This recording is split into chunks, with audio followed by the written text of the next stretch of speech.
देवादि ग्राम्य जन्निष्ठाय ओम अज्ञानतिमिरान्धस्य ज्ञानाञ्जनशलाकया चक्षुरुन्मीलितं येन तस्मै श्रीगुरुवे नमः।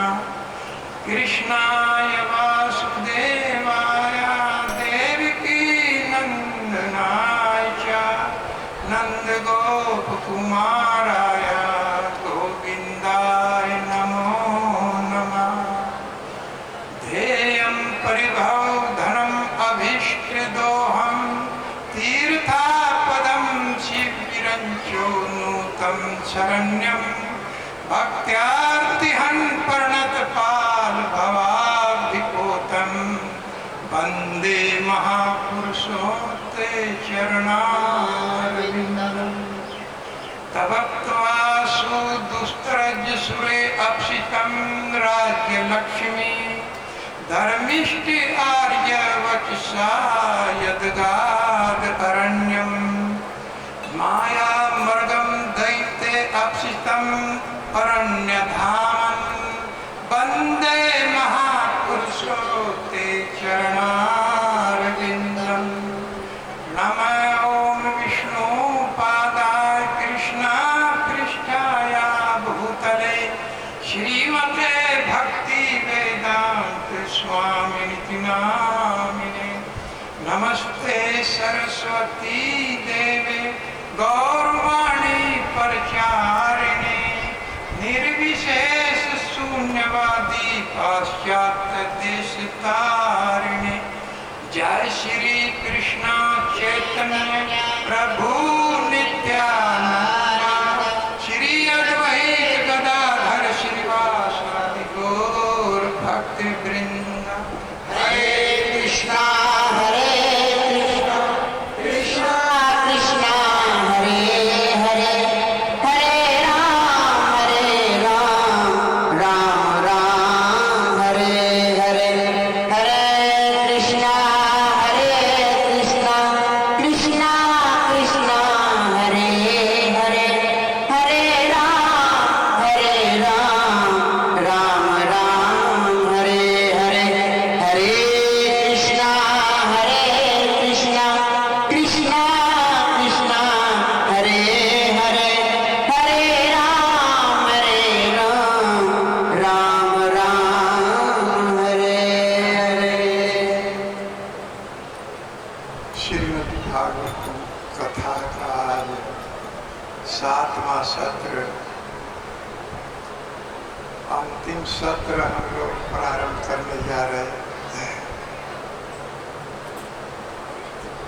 श्रीमद् भागवतम स्कंद 8 अध्याय 3 श्लोक नंबर 21।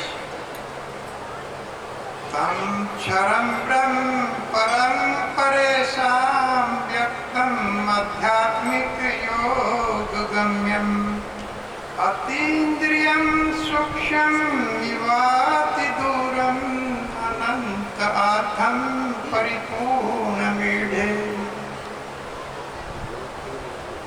तो कल के सत्र में आप लोगों ने श्रवण किया था कि गजेंद्र श्री भगवान को पुकार रहा है अपनी रक्षा के लिए, और यहाँ पर कह रहे हैं कि वो भगवान जिनके थोड़े से भजन से धर्म अर्थ और काम, जिनके लिए हम जीवन भर लगे रहते हैं, वो वस्तु प्राप्त हो जाती है। त्रिवर्गिकायास विधात मस्मत् पतिर्विद्यते पुरुषस्य सकरा।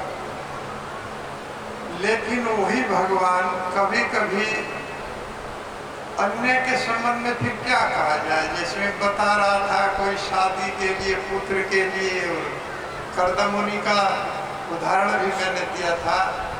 तो अन्य आशीर्वाद भी भगवान पूर्ण करते हैं, लेकिन कभी कभी वो अपने भक्तों को देहम अवयव, जो देह चिन्ह में होता है, जो कभी समाप्त नहीं होता, ऐसा देह भी वो दे देते हैं।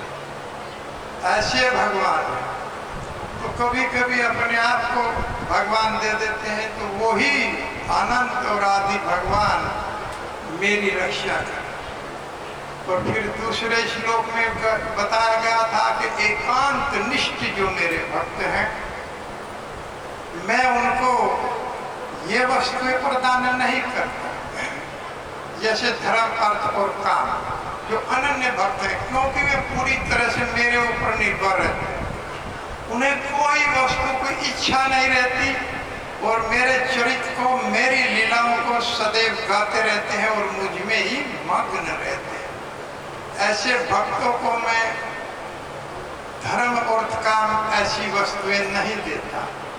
किले कांत ध्यान सब का नाम या संपदो दिवी भूमो रसायाम।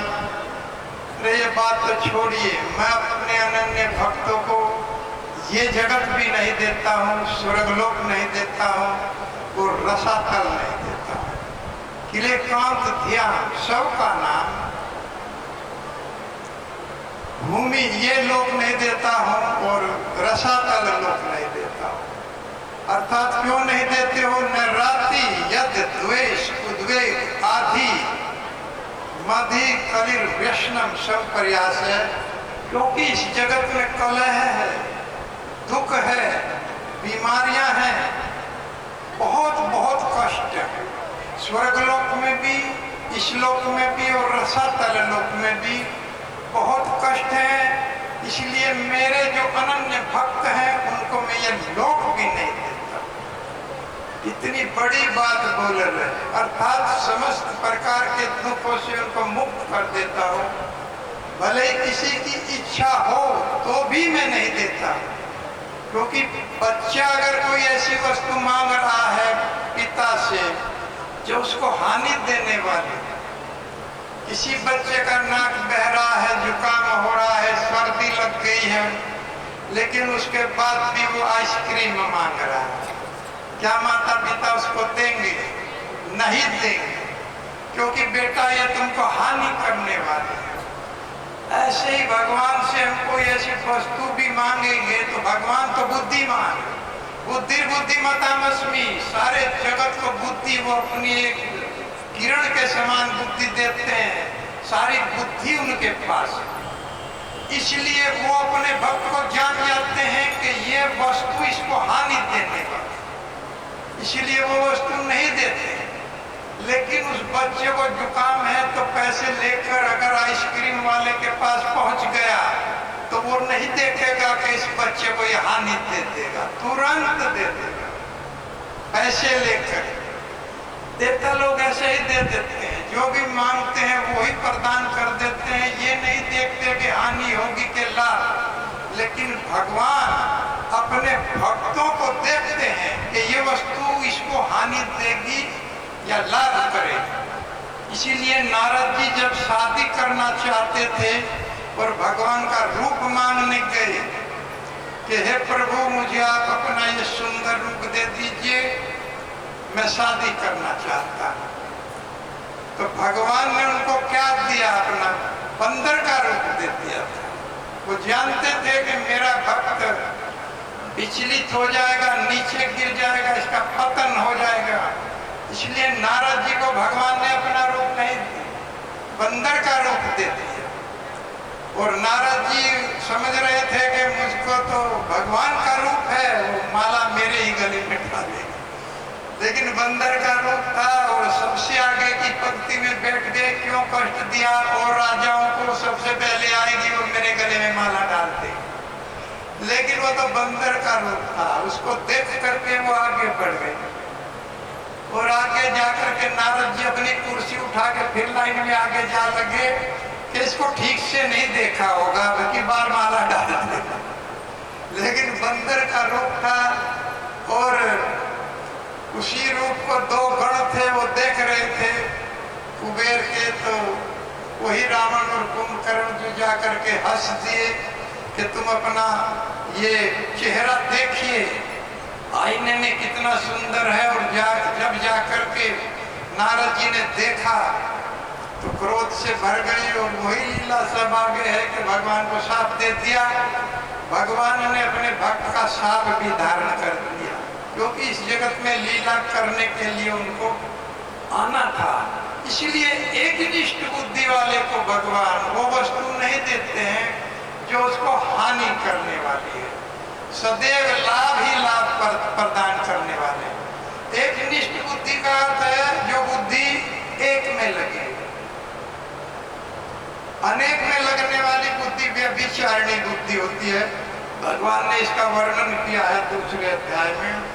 तो एक निष्ठ बुद्धि जो केवल भगवान में लगती है, समान सब देवताओं का करती है, सब देवताओं का सम्मान करेंगे, प्रणाम करेंगे, भगवान कृष्ण के भक्त, लेकिन पूरी तरह से वो भगवान कृष्ण को समर्पित रहते हैं, उन्हीं के नाम को गाते हैं। जैसे कोई पत्नी है पतिव्रता, तो वो अपने पति के परायण रहती है, पूरी तरह से अपनी बुद्धि को उसी में लगाती है, सम्मान घर में सबका करती है, सब देवर जेठ सबका सम्मान करेगी, लेकिन तन मन धन से अपने पति के परायण रहेगी। ये होती है एक निष्ठ बुद्धि। तो पतिव्रता कैसी होती है? एक वर्णन मिला है कि देखिए, जो पूरी तरह से अपने पति को प्रसन्न कर लेती है, उनके किसी आदेश के का उल्लंघन वो नहीं करती। तो मैं पहले बता दूं, पतिव्रताओं का स्तर भी घटा हुआ है। मैं कल बता रहा था कि इस जगत में पुरुषों का, स्त्रियों का, महात्माओं का, राजाओं का, प्रजा का, क्योंकि कलयुग है, सभी का स्तर घटा हुआ है। इसी तरह से पतिव्रताओं का स्तर भी घटा हुआ है। आज की पतिव्रता स्त्री अपने पति का प्राण वापस नहीं ला सकती। आज की पतिव्रता स्त्री इस तरह से, जो पहले की स्त्रियां थी उनके अनुसार वो नहीं कर सकती हैं, लेकिन अगर वो भगवान का भजन करे तो इससे ऊंचे पद पर चली जाती है, क्योंकि ये भी स्वर्ग तक गई है। सावित्री जिन्होंने अपने पति का प्राण वापस ले लिया था यमराज जी से, स्वर्ग तक गई है। लेकिन भगवान की भक्त जो स्त्री वैष्णव बन जाती है, वो वैकुंठ में प्रवेश करती है। क्यों? क्योंकि इस जगत में सबका स्तर गिरा हुआ है, तो ज्ञान का, ध्यान का, तपस्या का सबका स्तर कम है, केवल एक ही स्तर बढ़ा हुआ है, श्री भगवान के नाम का। हरे कृष्णा कृष्णा कृष्णा हरे हरे, हरे राम राम राम हरे। तो इसको जो गाएगा वो अपना स्तर बढ़ा ले जाए। अगर माताएं गाएंगी तो गोलोक धाम में भगवान अपनी लक्ष्मी बना करके उससे सेवा प्राप्त करेंगे, क्योंकि लक्ष्मी एक नहीं है भगवान की सेवा में। लक्ष्मी सहस्त्र सत संभ्रम सेव्य मानम गोविंदम आदि पुरुषम तम अहम भजा। ब्रह्मा जी कह रहे हैं, जिस भगवान कृष्ण की सेवा में लाखों लक्ष्मियां हर समय लगी रहती है, उन भगवान गोविंद का मैं भजन करता। तो भगवान के यहाँ इतने पद हैं लक्ष्मी के कि कोई भी माता भगवान का भजन करके वो स्वर्ग में नहीं जाएगी, गोलोक धाम में वैकुंठ में प्रविष्टि पाएगी, और भगवान उनको अपनी लक्ष्मी बना ले। एक वेश्या हुई पिंगला जनकपुरी में, वो सुबह ही दरवाजे पर बैठ जाती थी कि कोई आएगा मुझे धन देगा, प्रेम देगा और सुख देगा। 3 कामनाएं उसकी थी। लेकिन एक दिन भगवान की कृपा हुई, कोई नहीं आया। रात के 12 बज गए तो दुखी हो गई, और दुख होकर के उसे जब दुख प्रकट हुआ, कभी कभी दुख में भी उसे ज्ञान प्रकट हो गया। अरे मेरा भगवान जो मेरे अंदर बैठा है और उसके पास ये सारी चीजें हैं, उसके पास सुख भी है, उसके पास प्रेम भी है, उसके पास धन भी है, और असीमित सीमा में है, वो मेरे पास बैठा है, मैं उसको छोड़ रही हूँ। और जो इस जगत के बद अवस्था के जीव हैं, जो कंगाल हैं, जिनके पास कुछ भी नहीं है, जो स्त्री लोलुप है, केवल उनको मैं अपना शरीर दे रही हूँ। संतम समीपे रमणम रति परदम विच परदम नित मिमम विहाया अकामदम दुख मदाभिषेकम अहम भजे गया, मैं ऐसे मोहप्रद अहम भजे गया जो मोह देते हैं, जो दुख देते हैं, जिनके पास कोई भी वस्तु नहीं है, उनका मैं भजन कर रही हूँ, उनसे मैं आशा कर रही हूँ कि वो मुझे सुख देंगे, प्रेम देंगे। लेकिन जो भगवान मेरे पास बैठा हुआ है उसको मैं भूल गई। बहुत समीप है, संतम समीपे, बहुत पास में है और उसके पास ये सब वस्तुएं हैं, असमित रूप में है। भगवान जब धन देते हैं तो अपार धन देते हैं, छप्पर फाड़ के। जब प्रेम देते हैं तो अपार प्रेम देते हैं, और जब सुख देते हैं तो सुख के धाम उनको कहा गया। उन भगवान को हम छोड़ देते हैं, उनका भजन नहीं करते। तो कह रही हैं अब मैं अपना ये शरीर अपने भगवान को दूंगी। सुहर्त परस्त तमोनाथ आत्मा चायम शरीरिना विक्रेतात्म नेवा अहम रेमे नेन यथारमा। वो सुहर्द है, सबका कल्याण करने वाले हैं, वो मेरे नाथ हैं। मैं आज से अपना शरीर उनकी सेवा में लगाऊंगी। उसके बदले में क्या होगा? वो मुझे अपने आप को बेच देंगे, उनको मैं खरीद लूंगी, और इसके बदले जब मैं उनकी सेवा करूंगी तो रेमे नेन यथारमा, वो मुझे अपनी रमा बना लेंगे और मैं उनके साथ विहार करूंगी। हरे कृष्णा कृष्णा कृष्णा हरे हरे, हरे राम राम राम। इस तरह से जो इस नाम को गाता है, माता हो, स्त्री हो, पुरुष हो, भगवान उसे अपना बना दे। छीन में देह तो देते ही हैं, उसको छीन में देह तो प्राप्त करा देते हैं, लेकिन कभी कभी अपने आप को भी देते हैं। ऐसे भगवान है, भक्तों को अपने आप को जीता दे। अजीत जीता सम्मति भी, साधु भी भगवान जीता भी भविता। भगवान अजीत है, उन्हें कोई जीत नहीं सकता, लेकिन भगवान का भक्त उनको जीत लेता। क्यों?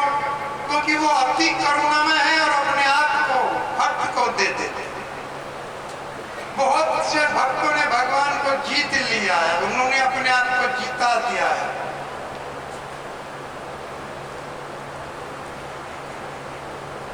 कैसे है? लूट लिया, लुटा देते हैं अपने आप को। कैसे लुटा देते हैं? किन किन भक्तों ने लूट लिया?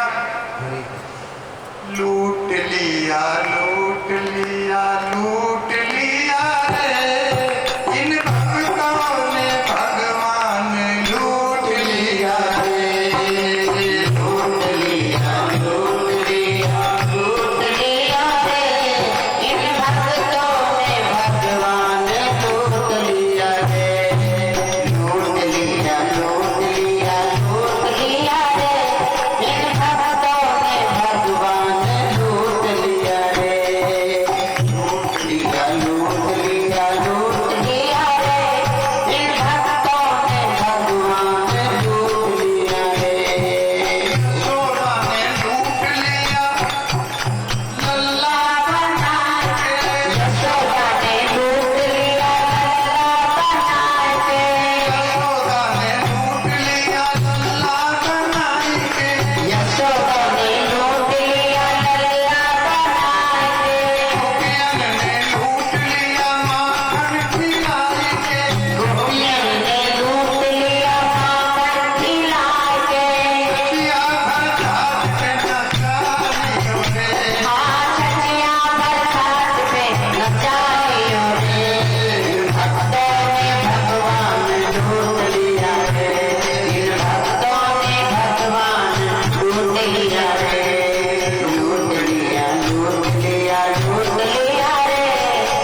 निष्ठ बुद्धि, जिसकी बुद्धि भगवान में लगी रहती है, ऐसी पतिव्रता स्त्री, व्यभिचारिणी स्त्री भी नहीं जिसकी अनेक में बुद्धि लगी रहती है।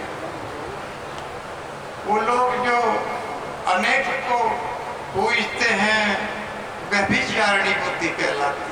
भगवान ने वर्णन किया है, इसको भी पूज लो, इसको भी पूज लो, इसको भी पूज लो। कोई विपत्ति आई तो माता दुर्गा सोच लेंगे कि ये तो भगवान शिव की भी पूजा करता है, अभी मैं आराम कर लूँ वो आ जाए। भगवान शिव सोच लेंगे ये तो काली की भी पूजा करते हैं, अभी मैं आराम कर लूँ वो आ जाए।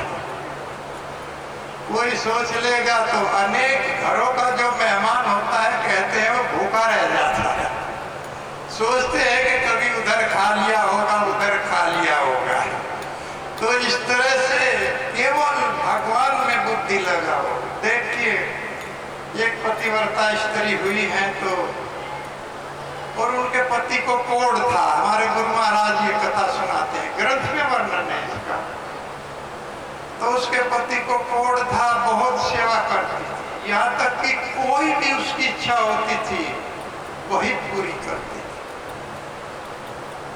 तो एक बार एक बहुत सुंदर नर्तकी राजा के दरबार में नृत्य करने के लिए जा रही थी और वो कोढ़ी गेट पर बैठा हुआ था उसका पति, और देख करके उदास हो गया, उदास ही रहने लगा।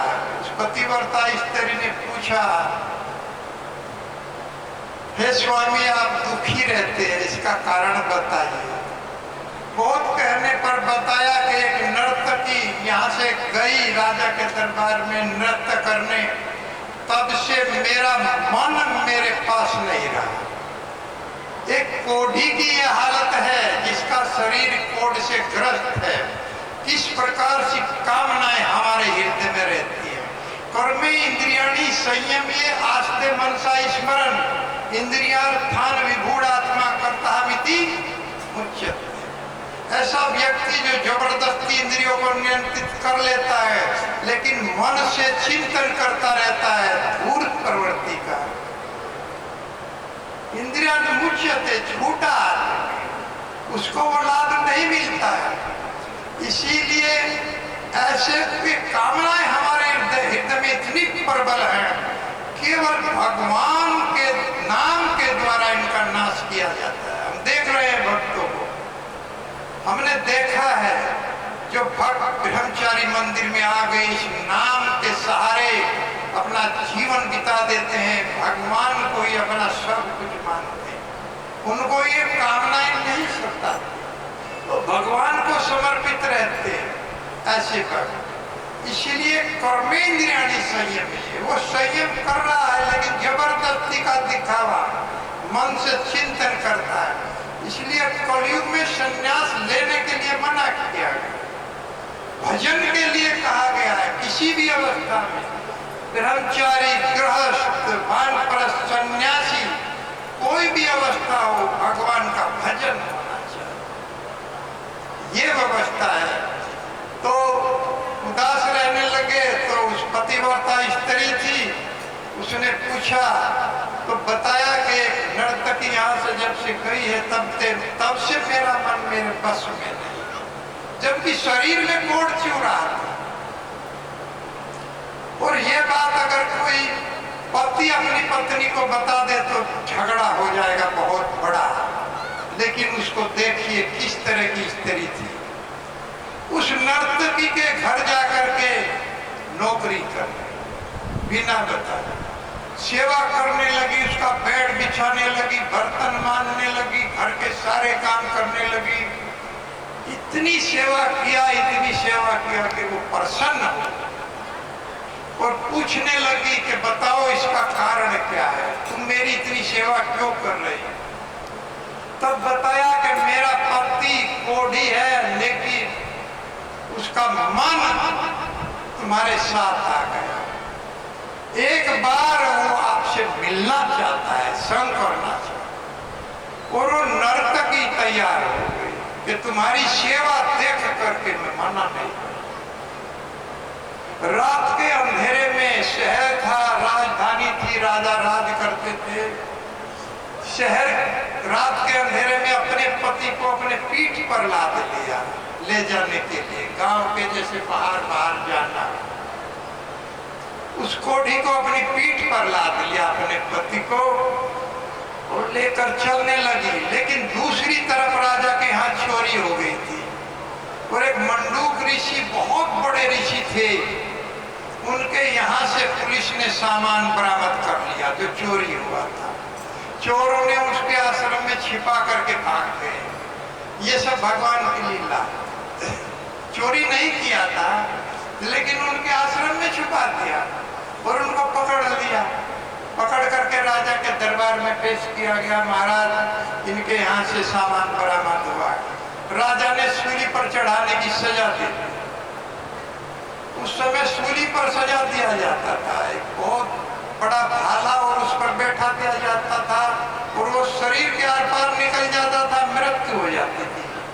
लेकिन मंडूक ऋषि इतने बड़े ऋषि थे, अपने योग बल से उस सूली पर बैठ गए। लेकिन वो सूली बहुत थोड़ा, नाम मात्र का असर कर दे, उसी पर बैठे रहे। इतने बड़े ऋषि थे। और वो पतिव्रता स्त्री अपने पति को लाद करके आ रही थी तो उसका पैर रात के अंधेरे में उस सूली से टकरा गया।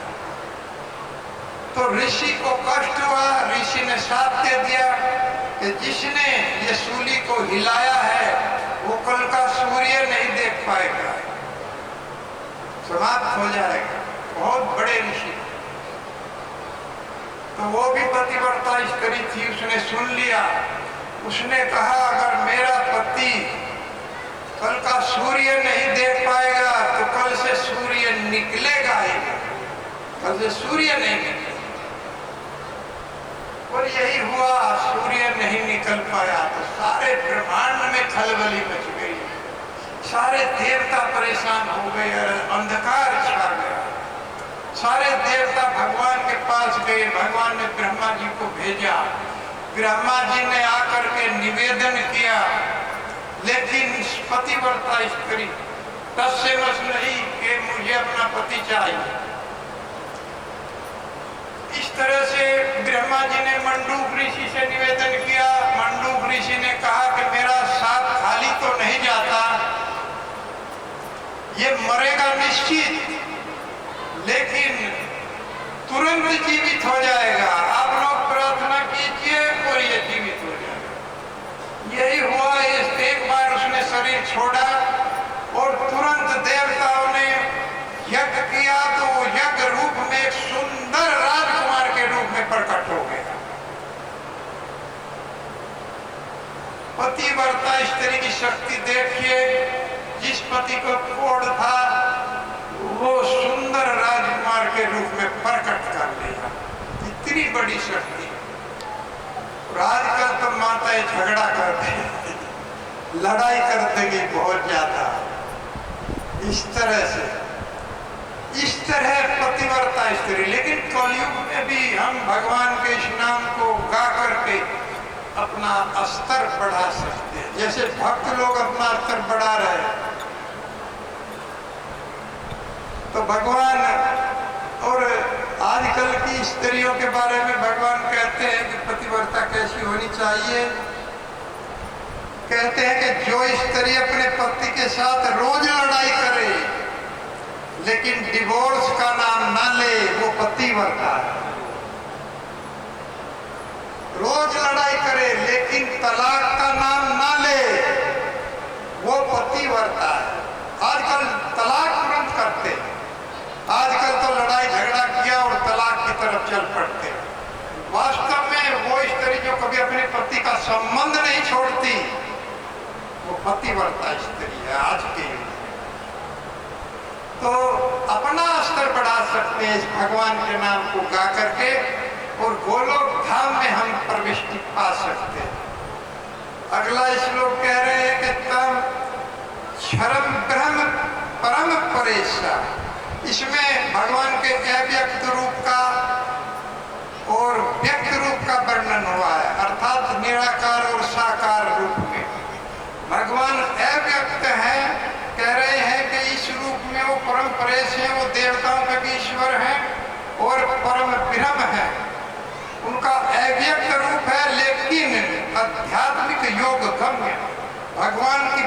भक्ति के बिना वो दर्शन नहीं हो।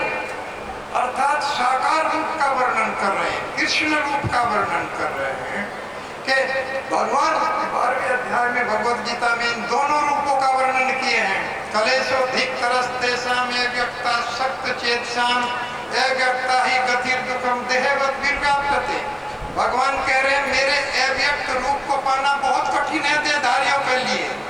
हम जैसे जो देहधारी है वो निराकार रूप में भगवान को नहीं पा सकते। क्यों?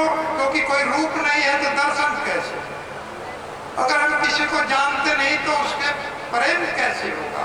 पता नहीं कितने लोग हमारी बराबर से निकल जाते हैं। जब जान पहचान नहीं है तो उनसे कैसे उनका चिंतन होगा, कैसे उनसे प्रेम होगा? अगर भगवान का कोई रूप नहीं है तो प्रेम नहीं हो सकता और प्रेम के बिना भक्ति नहीं। जाने बिना नहीं होए प्रतीति, जाने बिना नहीं होए प्रतीति, जाने बिना नहीं होए प्रतीति, जाने बिना नहीं होए प्रतीति, बिन प्रतीत होए नहीं प्रीति, बिन प्रतीत होए नहीं प्रीति, प्रीति बिना नहीं भक्ति ढिठाई, बिना नहीं भक्ति दिखाई, भगवती जल पे दिखना, भगवती जल पे चितराई। काकभूषुंडी महाराज उपदेश कर रहे हैं गरुड़ जी को, हे गरुड़, जाने बिना नहीं होई प्रतीति, जान पहचान के बिना प्रेम नहीं हो सकता और प्रेम के बिना भक्ति नहीं है। अगर कोई कहता है कि ऐसी भक्ति है तो वो ऐसी है जैसे जल के ऊपर चिकनाई, चिकनाई जल में मिलती नहीं, तो ऐसी भक्ति से कोई लाभ होने वाला नहीं है। भक्ति क्या है? सो सुतंत्र अवलंबन आना, स्वतंत्र अवलंबन आना, अधीन ज्ञान विज्ञाना, तेरी आधीन ज्ञान विज्ञान, भक्ति अनुपम सुख मूला, तिटात अनुपम सुख मूला, नहीं जो संत होए अनुकूला, मिलहि जो संत होए अनुकूला, गुण गावत पुरख शरीरा, हम गुण गावत पुरख शरीरा, गद गिरा नयन कहनीरा, गद गद गिरा नयन बहरीरा, आदि मत तपने जाके, आदि मत तंग न जाके, निरंतर में भागे, दास निरंतर बस में जाके। पम्पा सरोवर पर भगवान राम लक्ष्मण को उपदेश कर रहे हैं। जब उनने पूछा ये प्रभु आपका प्रेम कैसे प्रकट हो सकता है, तो कहा भक्ति करनी पड़ेगी और ये भक्ति संत के बिना नहीं मिलती। किसी भगवान के भक्त की शरण ग्रहण करनी पड़ेगी। भगवान के भक्त के बिना ये, जब संत अनुकूल होगा तब प्रेम मिलेगा, भगवान का तब प्रेम मिलेगा। फिर क्या हो जाएगा? मम गुण गावत पुलक शरीरा, मेरा ये नाम गाते ही, मेरा गुण गाते ही उसका शरीर पुलकित हो जाएगा, रोमांच प्रकट हो जाएगा शरीर में। गदगद गिरा नयन बह नीरा, हृदय गदगद हो जाएगा और आंखों से आंसू बहने लगेगा। काम आदि, काम क्रोध मद लोभ ये सब भाग जाएंगे। हे लक्ष्मण, ऐसे भक्त के मैं बस में चला। अभी कह रहे बताएगा किस तरह से भगवान अपने भक्तों को जीता देते हैं। कुछ भक्तों का उदाहरण दिया गया तो यही बता रहे हैं कि ऐसे भक्तों के मैं बस में चला जाता हूं, उनका नौकर बन जाता हूं, उनका साथ जैसे बलि महाराज का दुर्गपाल बन गए, पहरेदार बन गए, अर्जुन का सारथी बन गए, रथ हाँकने लगे। भगवान ऐसे भक्तों के वश में चले। हरे कृष्णा कृष्णा कृष्णा हरे हरे, हरे राम राम राम हरे। राम प्यारे से श्याम प्यारे से, राम प्यारे से जिनका संबंध है, राम प्यारे से जिनका संबंध है, उनको हरदम आनंद ही आनंद है, उनको हरदम आनंद ही आनंद है, उनको हरदम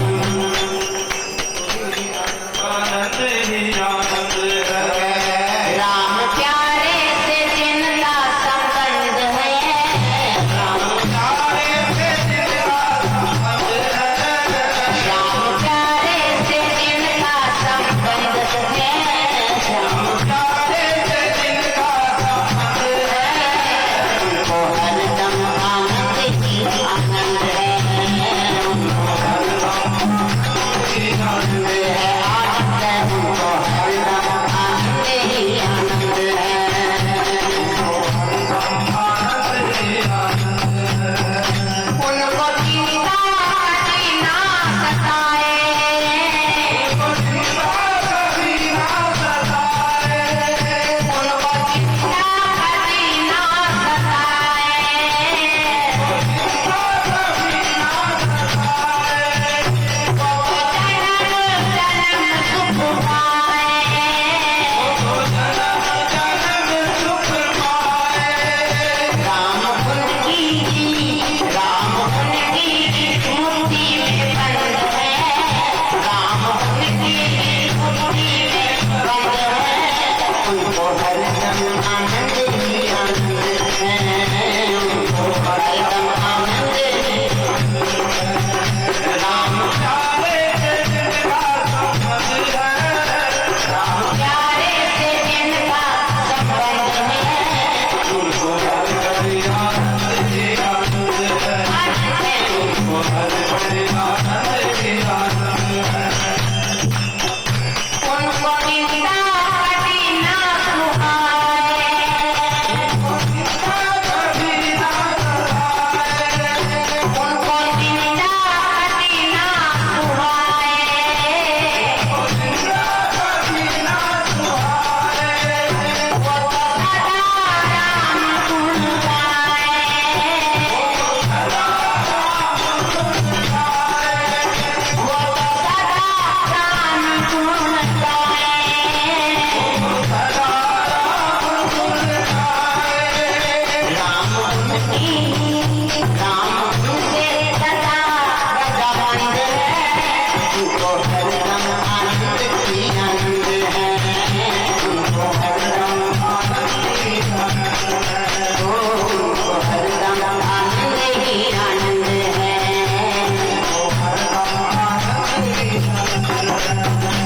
राम प्यारे से जिनका संबंध है, प्यारे से जिनका संबंध है, उनको हर घड़ी आनंद ही आनंद है। उनको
हरदम